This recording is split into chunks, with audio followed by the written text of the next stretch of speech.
चलिए question 44 geometry का एक पार्ट हम लोग देख रहे हैं जिसमें क्वेश्चन नंबर 44 अभी आपके सामने है। इसको डील करना देखिए। बोला सी केंद्र वाला एक वृत्त की दो समानांतर जीवाएं पी क्यू और आर एस इस प्रकार है कि पी क्यू बराबर 8 सेंटीमीटर, आर एस बराबर 16 सेंटीमीटर। यदि जीवाएं केंद्र के एक ही ओर स्थित हो उनके बीच की दूरी 4। एक क्वेश्चन ऐसा और भी आया था पिछले क्लास में जिसमें उसके बीच का दूरी यहाँ पर एक था और ये दोनों में फ़र्क था आपका, ठीक है। तो क्या किए थे उसको याद करिए।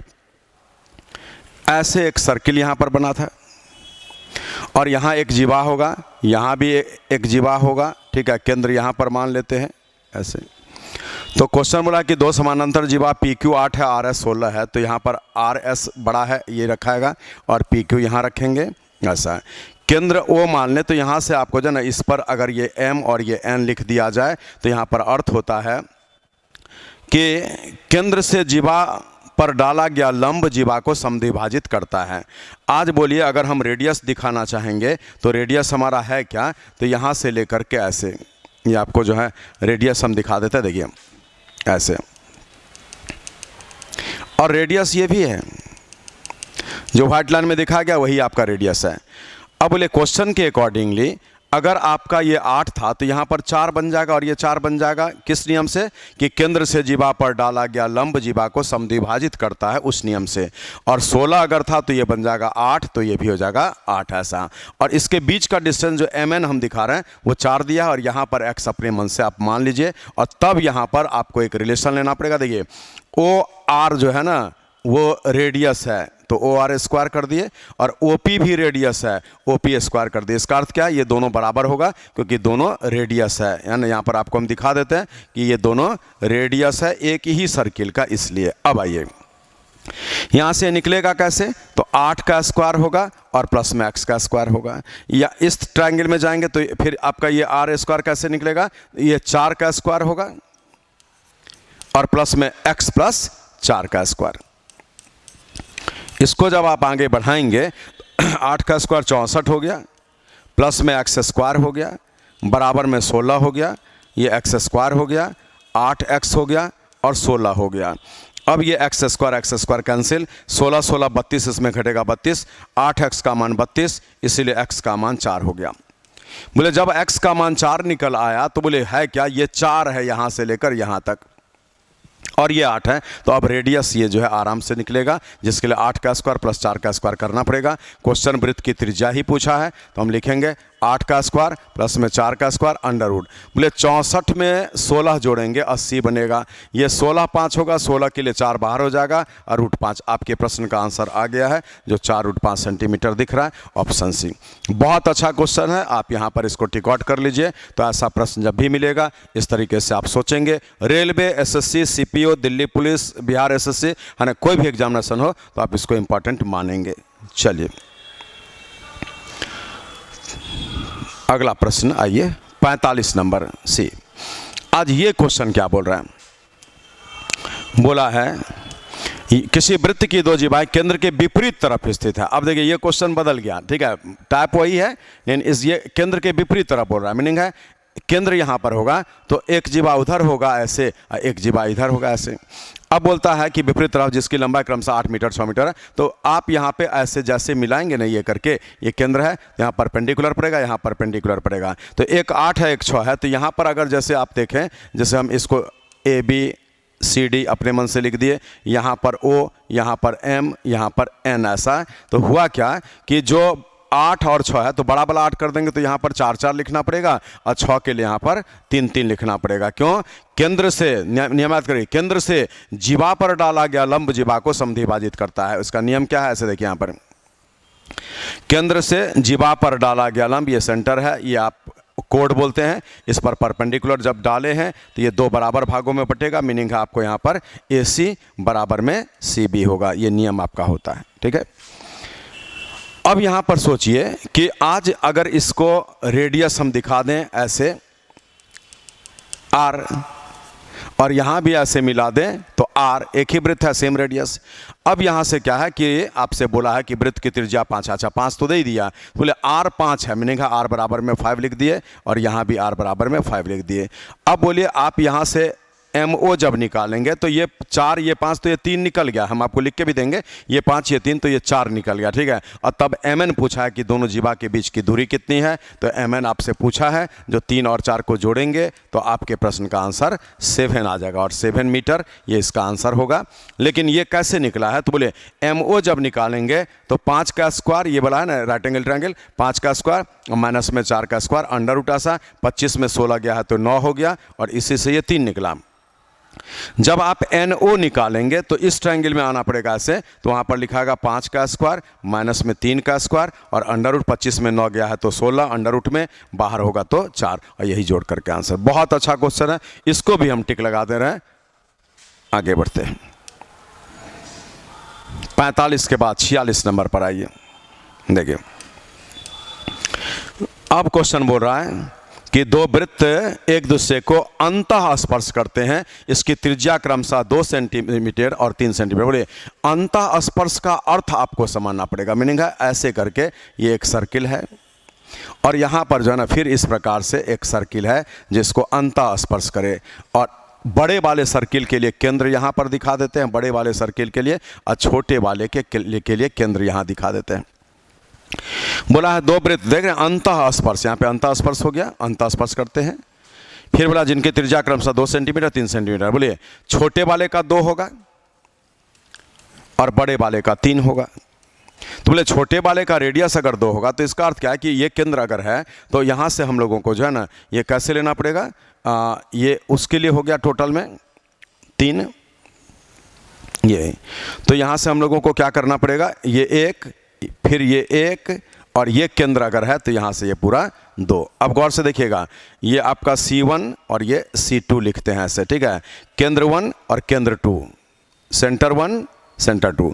अर्थ क्या निकला कि यहाँ पर केंद्र है उसका, तो वो अगर 3 लंबाई का था, मैंने यहाँ से त्रिज्या दे रहा ना ये चीज़ आपको, रेडियस 3 और यहाँ पर 2, तो ये आपका केंद्र से वहाँ तक का पूरा ये 3 हो गया, और यहाँ से ये भी पूरा 3 होगा, जिसमें इसका रेडियस 2 बोला, इसलिए बचा हुआ ये गैप जो है आपका 1 के बराबर हो जाएगा, और वो पूरा रेडियस ही हम अब यहाँ पर लिख देते हैं। तो ये कंप्लीटली आपको जो है यहाँ से अगर पूरा देखा जाएगा तो ये 3 हो गया, ये पूरा रेडियस ये ऐसे। अब यहाँ से आपको करना क्या है वो चीज़ सीखिए। बोला कि बाह्य वृत्त की उस जीवा की लंबाई ज्ञात करें जो अंतः वृत्त को स्पर्श करती है, मीनिंग है यहाँ पर एक लाइन आपको खींचना पड़ेगा, एक लाइन यहाँ पर ऐसे ऐसे।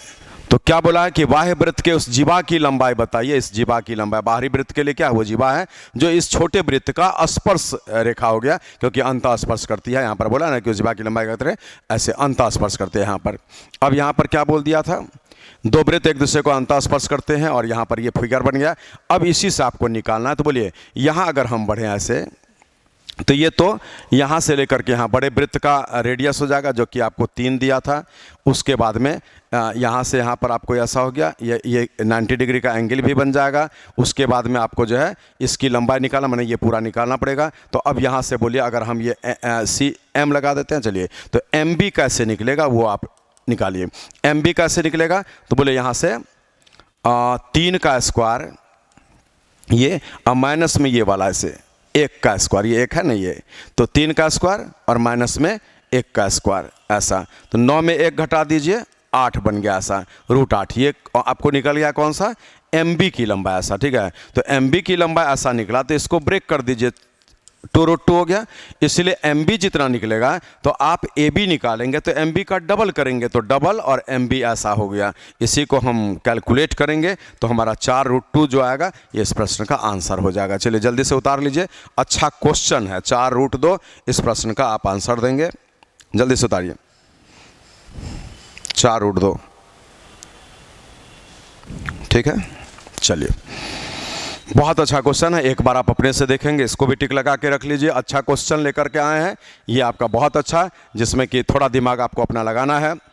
दो सर्किल अगर एक दूसरे को अंतः स्पर्श किया हो, केंद्र का निर्धारण आप खुद करेंगे, उसके लिए C1 इसके लिए C2, और आपका ये अगर पूरा रेडियस 2 दिया था छोटे का, तो ये 2 अगर है तो यहाँ से यहाँ पूरा 2 होगा, लेकिन केंद्र यहाँ पर अगर है तो ये आपका अगर ये पूरा ऐसा 2 हुआ तो ये आपको बचेगा पूरा 2, इसलिए उसको बीचों बीच बांटा गया है। तो यहाँ से आपका 1 और 1 हो गया, और ये आपका पूरा 3 हो गया, तो 2 1 3 है ना, तो उसका रेडियस 3 हो गया पूरा, यहाँ से भी 3 हो गया, और इसके लिए आपका यहाँ से 2 हो गया, और यहाँ से यहाँ लेंगे तो 2 हो गया। सारा बात बिल्कुल सही हो गया, जो कंसेप्ट आना चाहिए था। चलिए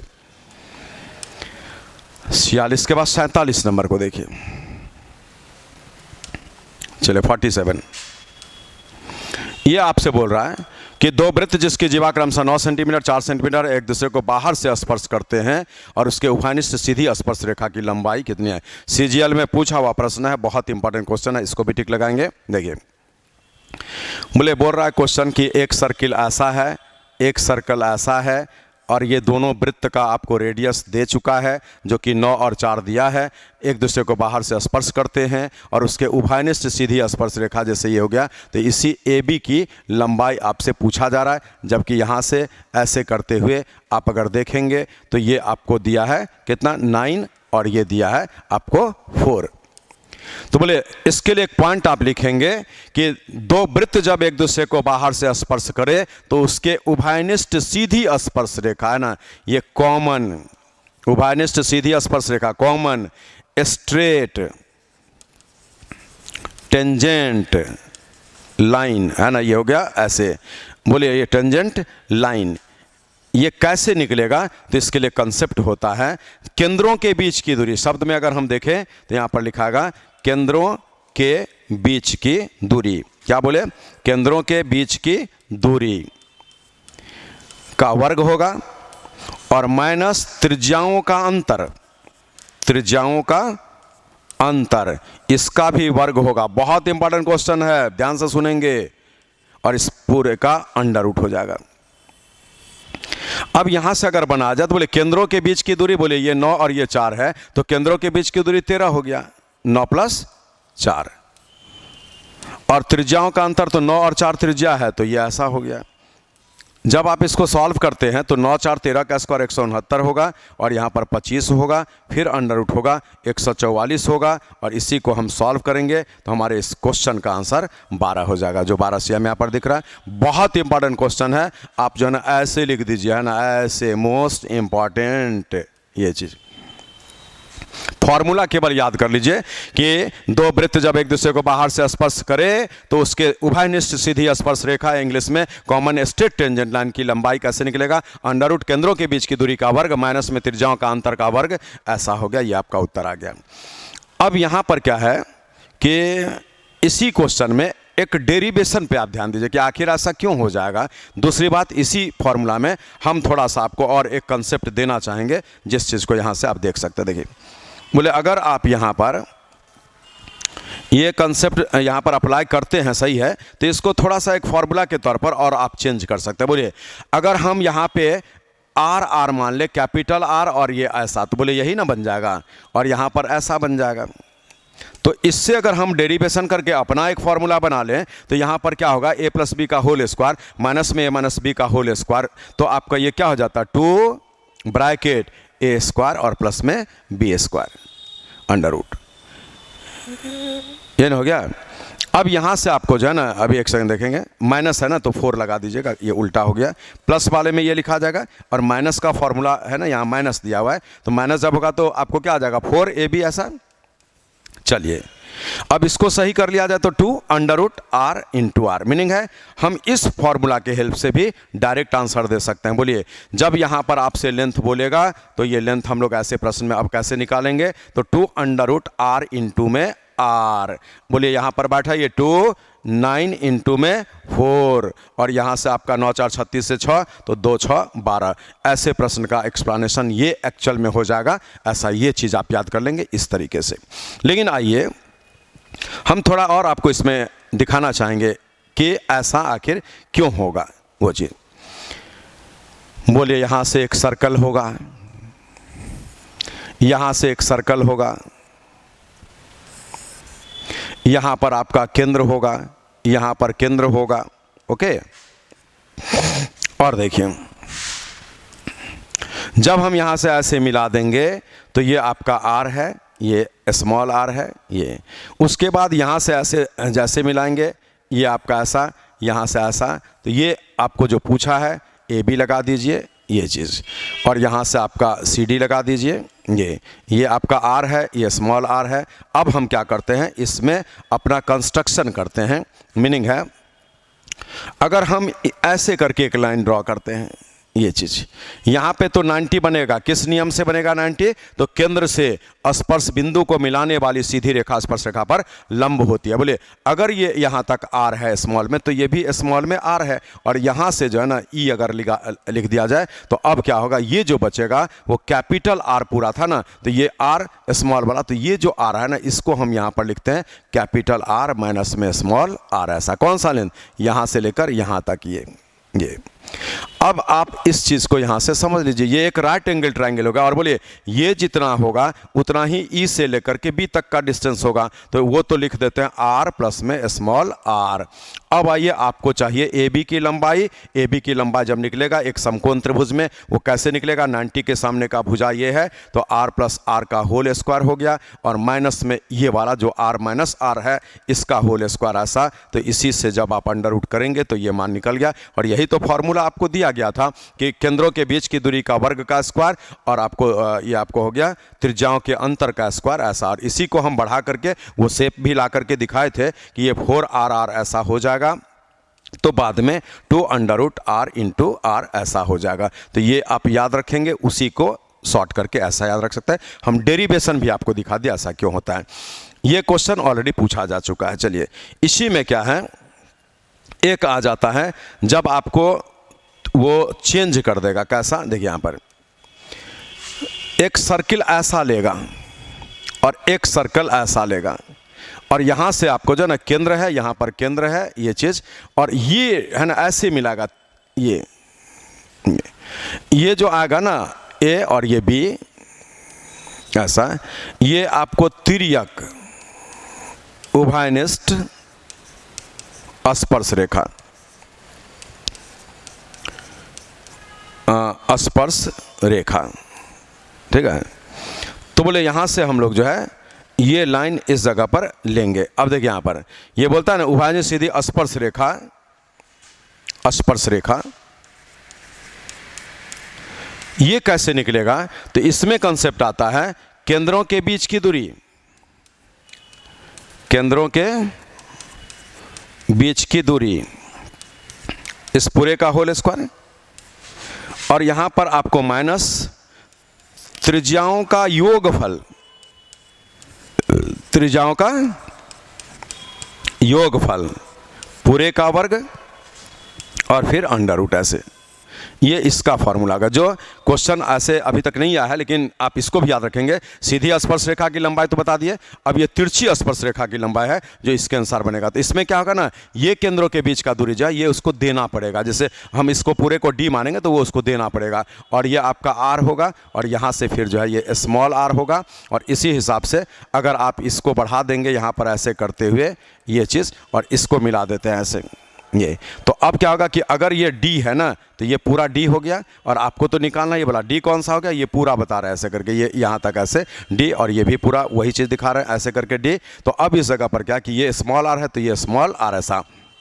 फिर तो वही होगा ना कि यहाँ पर केंद्र से स्पर्श बिंदु को मिलाने वाली रेखा इस जगह पर लंब होती है, और लंब होने से इस ट्रायंगल को अगर गौर से देखा जाए, कौन से ट्रायंगल को, अब यहाँ पर देख सकते हैं, जैसे ये ऐसा करके ये वाला है ना, आपको पूछा तो है ये लंबा ऐसे है ना, तो ये लंबा कैसे इस ट्रायंगल में जाएंगे 90 अगर है तो क्या बनेगा बोलिए, आपको कौन सा निकालना है, ये लंबाई ए बी है ना, तिर्यक उभयनिष्ठ ये ए बी। अब ये ए बी कैसे निकल सकता है उसको फिर करिए। देखिए 90 के सामने का ये है, इसीलिए ये D जो केंद्रों के बीच की दूरी हो गया, तो गैप D ऐसे स्क्वायर, और माइनस में यहाँ से देखिए ये पूरा जो R प्लस R हो गया कि नहीं, बोले R plus R whole square. इसीलिए इसमें फॉर्मूला आपका इस तरीके से चेंज कर गया, जो आपको यहाँ पर सॉल्व करके भी दिखा दिए। यहाँ से डेरिवेशन आ गया कि जब तिरछी उभयनिष्ठ स्पर्श रेखा बोला जाएगा, इसको ट्रांसवर्स बोलते हैं ना, तिरछी मीन्स ट्रांसवर्स, तिर्यक means transverse common tangent line. तो यहाँ पर केंद्रों के बीच की दूरी का वर्ग माइनस, सब चीज सेम है, केंद्रों के बीच की दूरी का वर्ग माइनस भी सेम है, यहाँ त्रिज्या का अंतर नहीं होकर त्रिज्या का योगफल का वर्ग बन जाता है, ये ध्यान रखना। तो इस पर क्वेश्चन अभी तक नहीं दिया, लेकिन इस पर भी दिया जा सकता है, तो ये फॉर्मूला आप यूज कर लेंगे। बहुत अच्छा डेरिवेशन आपको हम समझा दिए, आगे बढ़ते हैं। दो वृत्त जिसकी त्रिज्या क्रमशः 8 और ऐसा है, एक दूसरे को बाहर से स्पर्श करते हैं, उनके उभयनिष्ठ सीधी स्पर्श रेखा से एक वर्ग बनाया जाता है, तो उस वर्ग का क्षेत्र। बोलिए ये क्वेश्चन तो वही है जो अभी आप पढ़े थे 47 नंबर, लेकिन इसमें क्या है, एक एक्स्ट्रा काम करने के लिए दे दिया। तो पहले तो हम वो लेंथ निकाल लेंगे, जिसके लिए क्या करेंगे, तो केंद्रों के बीच की दूरी जो 8 + 2 होगा इसका स्क्वायर, माइनस त्रिज्याओं का अंतर 8 - 2 पूरे का स्क्वायर, और इस पूरे का अंडर रूट ऐसा। बोले ये 100 बनेगा, 6 का स्क्वायर 36 बनेगा, अंडर रूट करेंगे 64 बनेगा, इसका बाहरी भाग हो जाएगा तो 8 बन जाएगा ऐसा। अब आइए, आज क्वेश्चन बोला कि उसके ऊपर सीधी स्पर्श रेखा पर एक वर्ग बनाए, मीनिंग अब एक वर्ग बना देना है जिसकी लंबाई 8 8 8 ऐसा होगा। ये आपका स्क्वायर बन गया है जिसको हिंदी में वर्ग बोलते हैं। इसी वर्ग का एरिया निकालने के लिए बोला, बोले वर्ग का क्षेत्रफल भुजा का स्क्वायर होगा, इसीलिए हम यहाँ पर 8 का स्क्वायर कर देंगे, तो इस प्रश्न का आंसर हो जाएगा 64। 48 नंबर आप मिला लीजिए, इसका आंसर 64। चलिए, वही क्वेश्चन था, थोड़ा सा डिमांड बदल दिया है। आइए, अब यहाँ पर क्या बोल रहा है, 49, त्रिभुज PQR में आधार QR के समान। बोले त्रिभुज एक है ऐसे PQR, और आधार QR के समानांतर AB एक रेखा खींचा गया ऐसे पैरेलल। मीनिंग है आपसे बोल दिया वो AB जो है पैरेलल होना चाहिए QR का, जो PQ तथा PR को क्रमशः A और B पर काटती है। आज बोला कि PQ बराबर में 3AQ, तो इसका अर्थ क्या है कि PQ/AQ अगर कर दिया जाए तो बन जाएगा आपका 3/A, ठीक है। तो बोले AQ 1 है ऐसा है ना, AQ 1, अब PQ 3 है, PQ 3 तो मैंने कहा यहाँ पर 2 लिखिए। आइए आगे बोलता है BR बराबर 2 cm है ना, BR ये पूरे 2 cm है, वो यूनिट है और ये एग्जैक्टली 2 cm है।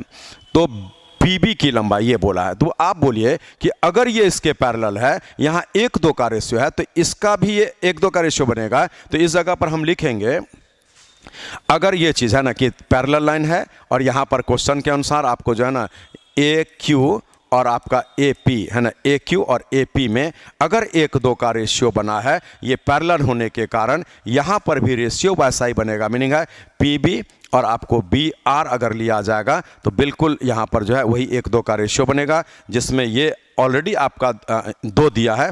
हाँ, कौन सा दिया है, PB 2 दिया है, तो ये अगर 2 cm दिया है तो आपका इसको भी डबल, तो इसको भी डबल करते हुए आप यहाँ पर 4 cm बोलेंगे, जिस प्रश्न का राइट आंसर होगा। तो चलिए 49 नंबर में आप लगा दीजिए 4 cm आंसर, बिल्कुल सही उसी हिसाब से। चलिए, क्यों होगा, क्योंकि अगर ये इसके पैरेलल है तो ये एंगल इसके बराबर होगा, ये एंगल इसके बराबर होगा, और ये एंगल जो है ना कॉमन दोनों में हो जाएगा, इसलिए दोनों त्रिभुज सिमिलर हो जाएगा। और समरूप जब भी होगा तो करस्पॉन्डिंग साइड उसके सेम अनुपात में होगा, सेम रेशियो में होगा, सेम प्रोपोर्शन में होगा, उसी ग्राउंड का हेल्प लिया गया। चलिए 49 के बाद हम आते हैं अगले प्रश्न 50 नंबर पर। C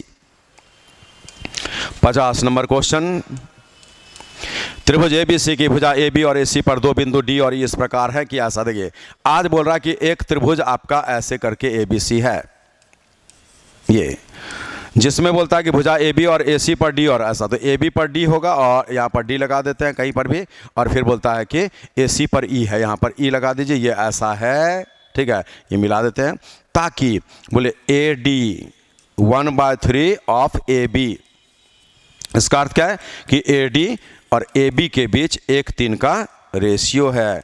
उसी प्रकार बोल रहा है AE है ना इक्वल्स टू 1/3 AC, तो यहाँ भी AE और बाय में AC होगा, तो 1/3 का रेशियो होगा।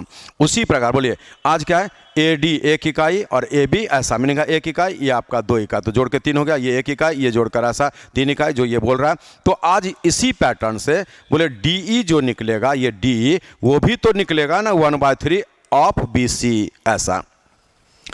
अब इस ग्राउंड से बोलिए कि आपको ये BC की लंबाई 15 दिया है, तो आप D जो निकालेंगे तो 1/3 इंटू में 15 करना पड़ेगा, तो इस प्रश्न का आंसर हम लोग लगा देंगे 5 cm। मीनिंग है हम DE का मान 5 cm बोलेंगे, जो ऑप्शन D में दिख रहा है, और ये इस प्रश्न का राइट आंसर होगा।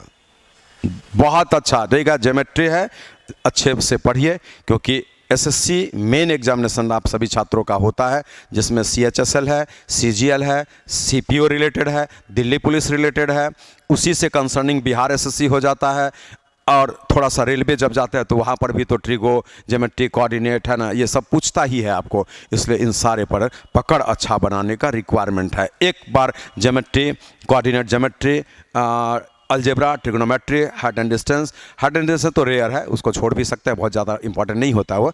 तो पकड़ अगर बना लिए तो आपका बहुत सारा एग्जामिनेशन में चांसेस बढ़ जाता है। ठीक है, चलिए बोला त्रिभुज ए बी सी के एंगल बी और एंगल सी के बाह्य द्विभाजक जहां ए बी और ए सी, बहुत इंपॉर्टेंट क्वेश्चन है। देखिए जहां भी इंपॉर्टेंट आ जाता है ना, बहुत इंपॉर्टेंट, उसको हम टिक लगा देते हैं, आप अपने कॉपी में लगा लीजिए, फायदा करेगा। आज अगर यहां पर देखा जाए ना, ये त्रिभुज ए बी सी है, ए बी सी, और बोलता है कि इसमें एंगल बी और सी के बाह्य द्विभाजक, जब ए बी और ए सी को बढ़ाएगा, बोलिए आप ए बी को बढ़ाएंगे, यहाँ पर ए सी को बढ़ाएंगे, ठीक है, ऐसा बढ़ा दिया गया कहाँ तक, तो इसको ई तक, और इसको बढ़ा दिया गया एफ तक, ऐसा। और बोलता है कि एंगल बी और सी के बाह्य द्विभाजक, बोले एंगल बी तो ये है पूरा, और इसका बाह्य एंगल ये है, इसका द्विभाजक ऐसे बोला, मीनिंग है ये आपस में बराबर। उसी प्रकार ये आपका सी एंगल है, इसका बाह्य एंगल ये होगा, इसका भी द्विभाजक बोल रहा है, मीनिंग है आप यहाँ पर माइनस माइनस ऐसे दिखा दीजिए। तो ये अब बोला कि ये बिंदु पी पर मिलते हैं, आपसे इसी का मान पूछा, जबकि बी एस सी 100 डिग्री दिया हुआ है ऐसे। तो बोले इस सिचुएशन में याद करिए, जब किसी त्रिभुज ए बी सी को आप ए बी सी में ए बी और ए सी को बढ़ा दिए ऐसे करके, और बी और सी का वाहिद एंगल का वाहिद द्विभाजक जब लेते हैं, ये यहाँ बिंदु पी पर मिलता है, तो इसमें डायरेक्ट अप्रोच एक लगता है कि एंगल बी पी सी जो आपसे पूछा है वो 90 डिग्री से कम होगा, और कितना कम, तो हाफ ऑफ एंगल ए। हम दिखाएंगे भी क्यों ऐसा होगा। तो ये तो पहले आप याद कर लेंगे, 90 100 डिग्री बट्टा में 2, तो यहाँ पर 90 और माइनस में 50, और इसी को जब सॉल्व करेंगे तो पहले तो आंसर आप ले आइए जो 40 डिग्री हो गया यहाँ पर। बहुत इंपॉर्टेंट क्वेश्चन है, ये भी पूछा जा चुका है। अब ये आपको जो ना फॉर्मूला याद रखना है, जो आपको हम यहाँ पर लिख करके दे दिए, ये वाला ये चीज़, ये ऐसे, ठीक है, ये 2 है। तो फॉर्मूला तो आप यहाँ पर याद कर लिए, इसको हम थोड़ा फ्रेश कर दे रहे हैं। तो फॉर्मूला यहाँ आप देख चुके हैं, ये ऐसा, ठीक है, बाय में 2, ओके। क्यों होगा, या आपको फॉर्मूला याद ही नहीं है, क्यों होगा या याद ही नहीं है, तो भी प्रश्न छूटेगा नहीं, बनाएंगे हम लोग। उसके लिए थोड़ा इसको यूज करेंगे अपने तरीके से। कैसे, देखिए, ये तो सभी छात्र को मालूम है ना कि जब एक त्रिभुज होता है तो तीनों कोणों का योगफल 180 डिग्री होता है।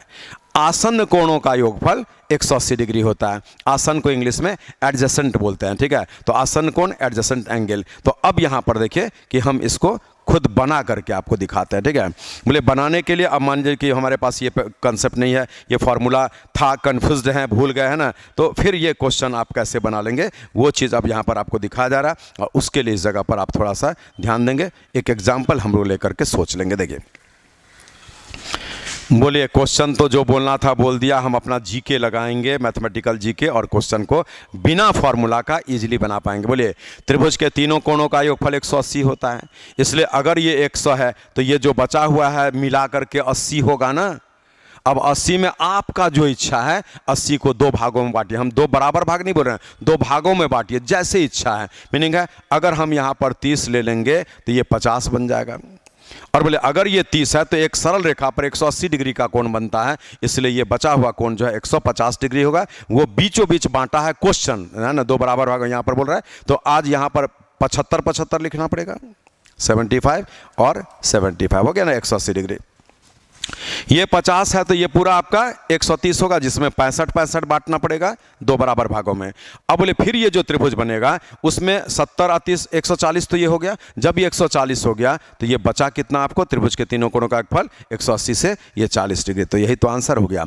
मीनिंग है इस 100 के अनुसार आप एक एग्जाम्पल लेकर के आराम से बना सकते हैं, और इसी डेरिवेशन से इसका वो फॉर्मूला भी आपको दिया हुआ है। इसलिए ऐसे प्रश्नों का सही समाधान आप उस फॉर्मूला से कर लेंगे, लेकिन अगर भूलेंगे तो क्वेश्चन छोड़कर नहीं आना पड़ेगा। दोनों तरीका बता दिया गया, ठीक है। आइए अगला देखिए, इसमें क्वेश्चन बोल रहा है कि एक रेखाखंड में 3 बिंदु ए ओ बी हैं। बोले एक रेखाखंड इसी को बोलते हैं, और 3 बिंदु ए ओ बी है, और सी एक ऐसा बिंदु है जो ए ओ बी पर नहीं है। बोले ए ओ बी हो गया, ये सी एक ऐसा बिंदु है, कहीं पर लगा देते हैं, ये जो कि उस पर नहीं है। और यदि AOC 40 डिग्री है, बोले यहाँ थोड़ा और ऐसे कर देते, जो कि वो 40 डिग्री बोला है तो आपको थोड़ा लगना भी चाहिए, नहीं लगे तो भी कोई दिक्कत नहीं है, है ना, लेकिन चलिए लग जाए तो और अच्छी बात है, लगा दिए कि ये 40 ही लगभग दिख रहा है। चलिए आइए, AOC 40 डिग्री है बोला, और OX OY एंगल AOC के क्रमशः आंतरिक, बोले AOC का आंतरिक द्विभाजक, आंतरिक और बाह्य द्विभाजक, बोले यहाँ पर अब आंतरिक द्विभाजक जब ऐसे होगा तो ये 40 जो था वो बन जाएगा 20 और 20 बट गया ये। अब बोले ये अगर 40 था ना यहाँ तक में ऐसे, तो ये पूरा तो 180 है, ये पूरा 180, इसका फिर द्विभाजक लेना है ऐसे, तो बोले वो कौन सा है, ये तो दिया था OX और ये है OY। बोले अगर ये 40 था तो ये 140, तो ये 70 और ये 70 बन जाएगा। अब यहां से आपको देखना है क्या पूछा है, BOY, तो आप उत्तर कर दीजिए 70 डिग्री, जो यहां पर आपका ऑप्शन में दिख रहा है ये आंसर। कैसे बना, तो देखिए सबसे पहले एंगल AOC है ना, AOC क्वेश्चन दिया है 40 डिग्री, और यहां पर आप उसको दो बराबर भागों में बांटे हैं तो वो 20-20 आ गया है, लेकिन तब तक एंगल BOC जो निकलेगा, BOC, तो वो 180 डिग्री सरल रेखा पर, उसमें से 40 डिग्री घटेगा तो ये 140 डिग्री हो जाएगा, ये 140, और तब उसका आधा 70 और इसमें ऐसा, तो ये 70 आपके प्रश्न का आंसर हो गया। तो चलिए इस प्रकार से ऐसे सारे क्वेश्चंस को हम लोग आराम से बना सकते हैं। अगला प्रश्न देखते हैं, 53 नंबर देखिए। इसमें बोल रहा है क्वेश्चन कि त्रिभुज त्रिभुज ABC का लंब केंद्र है। अब यहां पर देखिए पहले ये चीज, एक ट्रायंगल होगा, एक ट्रायंगल होगा, एक ट्रायंगल होगा, एक ट्रायंगल होगा ऐसे। इसमें 4 पॉइंट को याद रखना है। 4 पॉइंट कौन कौन, जब किसी त्रिभुज में मध्य भुजा को, है ना, तीनों मध्य भुजा हो गया, तीनों जैसे भुजा है, तो किसी त्रिभुज में तीनों भुजा के मध्य बिंदु को मिलाने वाली रेखा, यहाँ पर ध्यान से सुनेंगे क्या बोल रहे हैं, किसी त्रिभुज में तीनों भुजा के मध्य बिंदु को मिलाने वाली रेखा, है ना, ऐसे मिला रहे हैं, ऐसे मिला रहे हैं, ये जहाँ पर कट करे उसी को केंद्रक बोलते हैं, सेंट्रॉयड बोलते हैं, ये केंद्रक हो गया, सेंट्रॉयड बोलते हैं, G से डिनोट होता है। किसी त्रिभुज में एंगल का समद्विभाजक, मीनिंग है ये बराबर ये इस प्रकार से, और ये बराबर ये, और फिर उसी प्रकार से आपको जो है ना ये बराबर ये, एंगल का समद्विभाजक जहां मिलेगा उसको अंतः केंद्र बोलते हैं, इन सेंटर, आप इंग्लिश में भी लिख सकते हैं अंतः केंद्र, इन सेंटर, ये सेंट्रॉयड हो गया, ठीक है, इन सेंटर आई से जनरली डिनोट किया जाता है। और किसी त्रिभुज में आप जो है शीर्ष से परपेंडिकुलर डाल देते हैं, शीर्ष से परपेंडिकुलर डाल देते हैं, शीर्ष से परपेंडिकुलर डाल देते हैं, तो भी कहीं पर कटता है, वो जो बनता है ना उसको लंब केंद्र बोलते हैं, ये ऑर्थो सेंटर हो गया। लंब केंद्र मीन्स ऑर्थो सेंटर, लंब केंद्र ऑर्थो सेंटर। और अगर आप मध्य बिंदु पर परपेंडिकुलर डालेंगे, यहां भी मध्य बिंदु पर परपेंडिकुलर डालेंगे और यहां भी मध्य बिंदु पर परपेंडिकुलर डालेंगे, तो ये जहां पर कटेगा ना उसको परिकेंद्र बोलते हैं, इंग्लिश में सरकम सेंटर, याद कर लीजिए परिकेंद्र। ऐसे मध्य बिंदु पर जब परपेंडिकुलर पड़ता है ना ऐसे करके, तभी वो जो है आपको परिकेंद्र कहलाता है, इंग्लिश में सरकम सेंटर। परिकेंद्र का अर्थ होता है कि अगर इस त्रिभुज से एक वृत्त बनाएंगे ना तो उस वृत्त का केंद्र यही बनेगा। ऐसे बाहर से एक वृत्त बनाइए, उसका केंद्र ये कहलाएगा। अंतःवृत्त का अर्थ होता है ये केंद्र बनेगा इस जगह पर, जब अंदर में ऐसे करके आपको वृत्त बनाना पड़ेगा ऐसे, तो ये अंतः केंद्र का उस वृत्त का वो केंद्र हो जाएगा। तो ये सारा नाम जो है ना, केंद्रक, सेंट्रॉयड, अंतः केंद्र है ना, आपको इन सेंटर, लंब केंद्र, ऑर्थो सेंटर, और ये आपको परिकेंद्र जो सरकम सेंटर, ये चारों नाम याद रखिएगा। और इसी चारों नाम में से एक पर अभी क्वेश्चन आपके सामने आ चुका है। तो देखिए बोला त्रिभुज ABC बना लीजिए ऐसे, और उसका लंब केंद्र, बोले लंब केंद्र में ऑर्थो सेंटर, ऑर्थो सेंटर का अर्थ है कि सीधे यहां से परपेंडिकुलर डाला जाता है। यदि BOC 120 डिग्री हो, ABC, और यहां पर आपको जो ना ये लंब केंद्र होगा, सपोज ये ऐसे करके यहां पर मान लीजिए, तो यहां से ऐसे करके ये हो गया, ये लंब केंद्र है, एंगल BOC 120 डिग्री है, BOC हो गया 120 डिग्री। तो एंगल BAC का मान क्या होगा, ये आपसे पूछा जा रहा है।